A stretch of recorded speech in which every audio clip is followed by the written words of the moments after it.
बरगढ़ ने 200 कोटी ने हेबा केनाल नवीकरण भित्तिप्रस्तर स्थापन कले विधायक।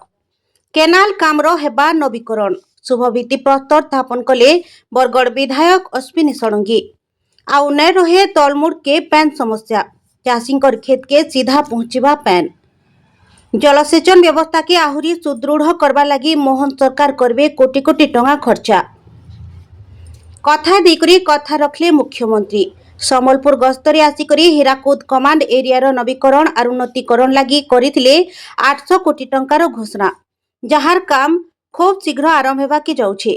बरगढ़ निर्वाचन मंडलीर Bargarh canal section, Kamgaon canal section संगे संगे अलगा वाटर कोर्स मानकर उन्नतीकरण लगी 200 कोटी टंका राज्य सरकार मंजूर करिथिबार बेलके इतार टेंडर प्रक्रिया भी शेष होइछे। बरगढ़ शहरर पुराना रिजर्व पुलिस छक और कटापाली गाँव ने इतार शुभ भित्तिप्रस्तर स्थापना करिछन विधायक। केनाल विभाग रो एससी मदन सेठी, एई मनमथ शतपथी, एसडीओ नवीन बेहेरा, जेई अनिल पटेल संगे शह शह चाषी और स्थानीय लोक कार्यक्रम ने उपस्थित थिले। खेत के पान लगी गाँ गाँ भितरे चाषी मांकर भितरे झगड़ा हेउथिला, किंतु ई प्रकल्प हेबार द्वारा सबु चाषी खेत के पान पहुंचीबा बोली करी कहिछन विधायक। अलगाड़े एथि लगी मुख्यमंत्री को स्थानीय लोके और विधायक धन्यवाद जनाइछन। बहुत खुशीर कथा जे माननीय मुख्यमंत्री जेतेबेले प्रथम सरकार आसला परे संबलपुर गस्तरे थिले सेतेबेले हीराकुद कमांड एरिया लगी 850 कोटी टंकार पैकेज घोषणा करथिले। से परिप्रेक्षी रे आमर विधानसभा रे खाली बरगढ़ विधानसभा रे आमे 200 कोटी टंकार अधिका सरकार हमको एप्रूव करिजन। केनाल नवीकरण आपनकर डिस्ट्रीब्यूटरी ई सब लगी करिजन। नुआ नुआ ब्रिज भी हवा।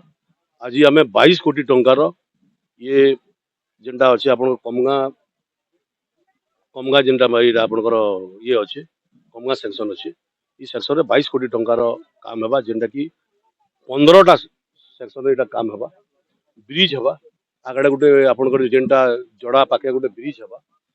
आउ इथरे जेन हमर निजर निजर भितर झमला होतला, चाषी भाई मान निजे झमला होतला पानी नबार लगी ऊपर मुंडरू तल मुंड के पान नहीं जाई पारु थई।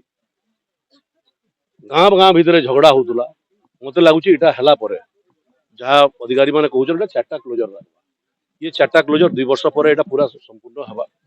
आउ पूरा ऊपर मुंडरू तल मुंड पर्यंत ठीक से पानी जाई पारबा, चाषी भाई माने ठीक से पानी पाई पारबे, तांकर चाष करि पारबे। आउ आज बहुत खुशीर कथा जे ई जगह रे आज आमे समस्त मिसिगिरी भित्तिर प्रस्तर स्थापन कला। समस्तंकर सहयोग रे सबु चाषी मांकर खेत के जेंदा करी पानी जाऊ ई सरकार आसबार आगु कहितला जे सबु खेत रे आमे पानी देमु। आज से उद्देश्य रे ये काम माने होउचे। बहुत वर्ष हला ई टाइप रो काम नहीं हितई। सबु जगह रे माटी पाती गलानो, केनाल छोट छोट केनाल माने माटी पाती गलानो।